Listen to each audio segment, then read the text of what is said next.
একটা ছোট ক্যালকুলেশন দিয়ে আজকের ভিডিওটা শুরু করব। বলুন তো 13,000 কোটি টাকা মানে কত টাকা? সবাই বলবেন এটা আবার কি ক্যালকুলেশন, 13,000 কোটি টাকা মানে 13,000 কোটি টাকা, এটা আবার নতুন কি? কিন্তু এটাকে আরেকটু অন্যভাবে বলা যায়। ধরুন আপনি যদি প্রতিদিন 1 লাখ টাকা করে খরচ করেন, তাহলে আপনার 3,561 বছর লেগে যাবে এই টাকা খরচ করতে। অর্থাৎ যদি আপনি 75 বছর বাঁচেন, তাহলে আপনাকে আরো 47 বার এই পৃথিবীতে আসতে হবে ওই টাকা খরচ করার জন্য। নিশ্চয়ই ভাবছেন এসব হিয়ালির মানে কি? আসুন সেটাতেই আসি। 5ই মে 1959 একটা ঘটনা বা দুর্ঘটনা ঘটে যায় এই ভারতবর্ষের বুকে। গুজরাটের চিনুভাই চোকসির ঘরে একজন মহান আত্মার জন্ম হয়, যার নাম হলো মেহুল চোকসি। চিনুভাই চোকসি ছিলেন একজন ডায়মন্ড ব্যবসায়ী। 1966 সালে উনি গীতাঞ্জলি ডায়মন্ডের ভিত্তি স্থাপন করেছিলেন। আর 1975 সালে জিডি মোদি কলেজ থেকে পড়াশোনা করে বাবার ব্যবসায় যোগ দেয় তার ছেলে মেহুল চোকসি। তারপর অনেকটা সময় কেটে যায়, আর 1985 সালে গীতাঞ্জলি ডায়মন্ডের পুরো 50 কোটির ব্যবসা মেহুল চোকসির হাতে চলে আসে। মেহুল চোকসির ইচ্ছা ছিল গীতাঞ্জলি জেমস লিমিটেড, গিলি ইন্ডিয়া আর নক্ষত্র ব্র্যান্ডকে পৃথিবীর সর্ববৃহৎ ডায়মন্ড চেইনে পর্যবসিত করা। আর ধীরে ধীরে সেটা হয়েও যাচ্ছিল। তার আক্রমণাত্মক ব্যবসা আর মার্কেটিং টেকনিকের জন্য 1990 সাল থেকে 2000 সালের মধ্যে গীতাঞ্জলি দুর্দান্ত সফলতার দিকে এগিয়ে গিয়েছিল।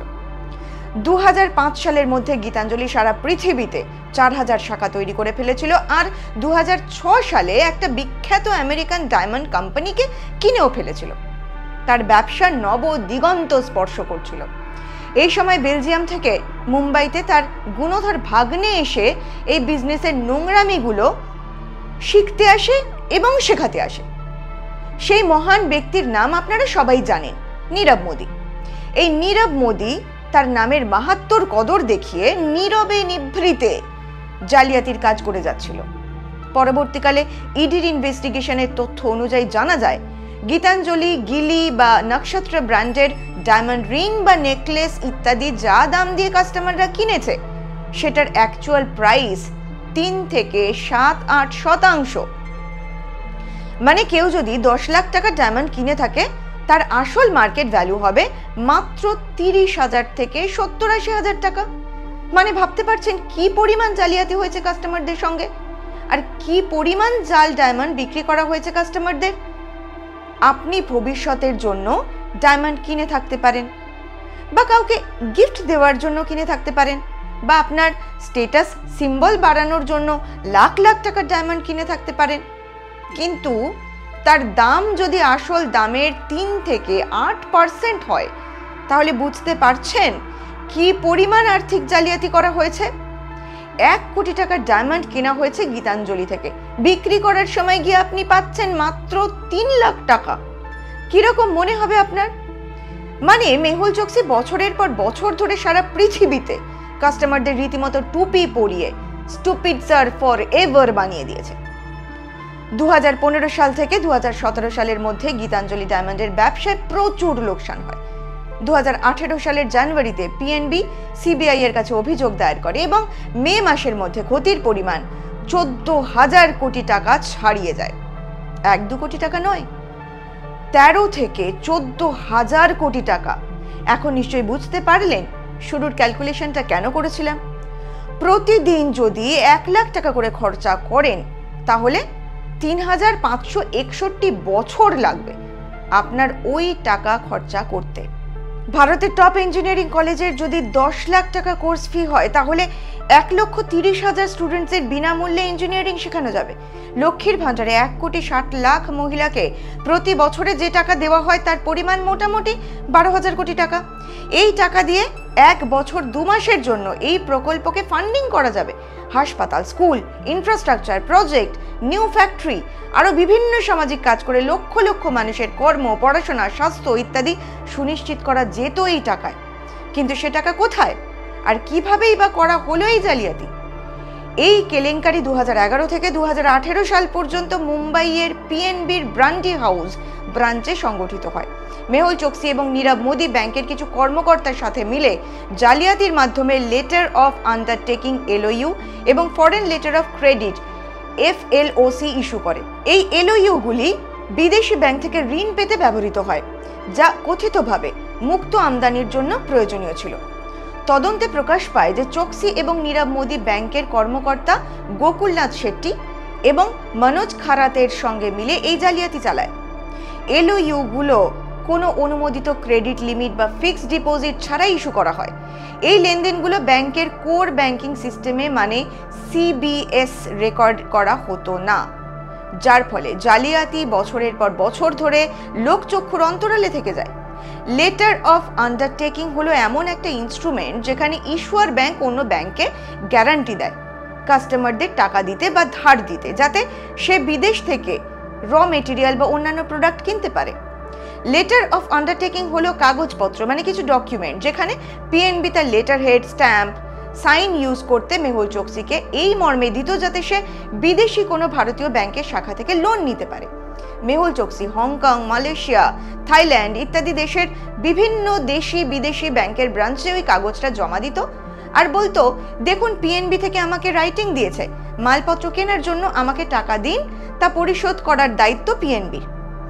সেই ব্যাংকগুলো দেখতো যে PNB-র লেটার অফ আন্ডারটেকিং রয়েছে, তাহলে তো কোনো রিস্ক নেই, কারণ যদি কাস্টমার পেমেন্ট না করে তাহলে PNB করে দেবে। তারা নির্দ্বিধায় টাকা দিয়ে দিত আর জিনিসপত্র কেনার নাম করে ওই টাকা বিভিন্ন শেল কোম্পানি মানে জালি কোম্পানির নামে অন্যান্য দেশে পাঠিয়ে দেওয়া হতো। তার স্ত্রী প্রীতি চোকসি, যে বেলজিয়ামের নাগরিক, এই কেলেঙ্কারিতে সরাসরি জড়িত বলে অভিযোগ রয়েছে। প্রীতি বিদেশের সম্পদ লুকোনোর জন্য একাধিক অফশোর কোম্পানি পরিচালনা করেছে বলে তদন্তে উঠে এসেছে। চোকসির ভাগ্নি নীরব মোদি ফায়ার স্টার ডায়মন্ডের মালিক, এই কেলেঙ্কারির আর এক প্রধান অভিযুক্ত। নীরবের স্ত্রী আমি মোদি এবং ভাই নিশাল মোদিও এই জালিয়াতির সঙ্গে জড়িত। আর সেই টাকা দিয়ে বিভিন্নভাবে নিজেদের নামে, আত্মীয়ের নামে জমি, সম্পত্তি, ফ্ল্যাট থেকে শুরু করে সোনা, দানা আরও বিভিন্ন প্রকার ইনভেস্টমেন্ট ট্রান্সফার করে দেওয়া হতো। সেই সম্পত্তি এখনো ট্রেস করা যায়নি।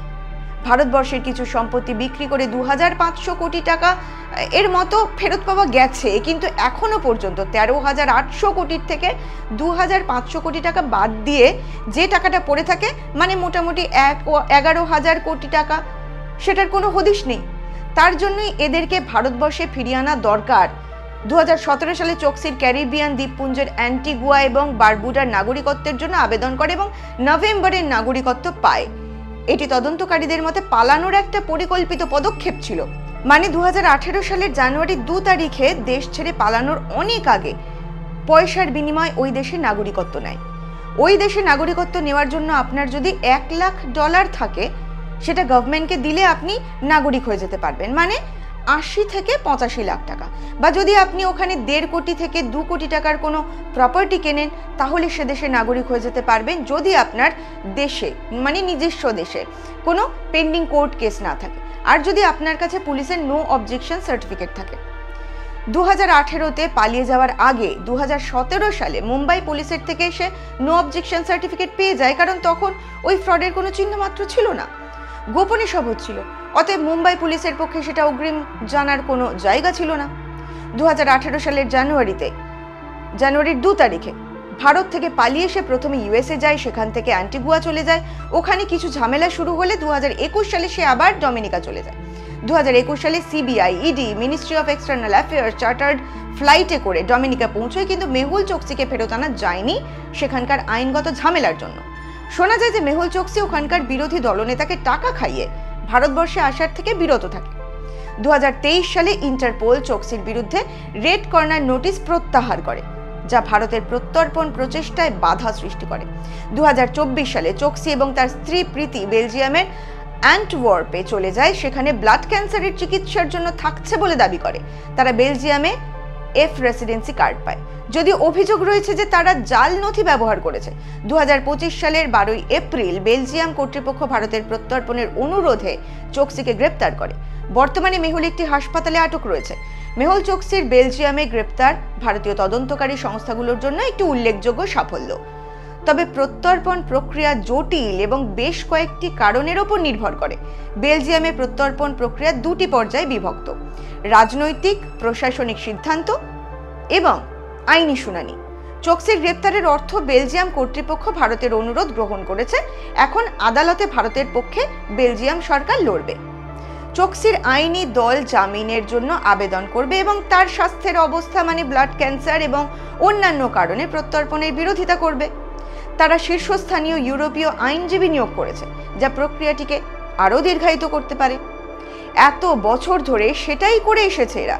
যেমন নীরব মোদী 2019 সাল থেকে লন্ডনের জেলে রয়েছে। 6 বছর হয়ে গেল, এখনো পর্যন্ত তাকে ফেরত আনা গেল না। সূত্র অনুযায়ী ওদিকে আবার মেহুল চোকসি তার ভাই চেতন চুনিভাই চোকসি 2013 থেকে আইসিআইসিআই ব্যাংকের 200 কোটি টাকা ফেরত দিচ্ছে না।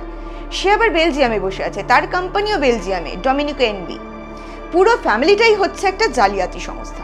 মেহুল চোকসি, বউ প্রীতি চোকসি, ভাই চেতন চোকসি, ভাগ্নে নীরব মোদী, নীরবের স্ত্রী আমি মোদী এবং ভাই নিশাল মোদী সব কটা প্রতারণার এক একটা ঠিকাদার। আরেকটা সব থেকে আশ্চর্যজনক ব্যাপার যে 8 থেকে 10 বছর ধরে একটা জালিয়াতি সংগঠিত হচ্ছে পিএনবির মতো ব্যাংকে, তাদের অডিট সংস্থা তখন কি ঘুমোচ্ছিল?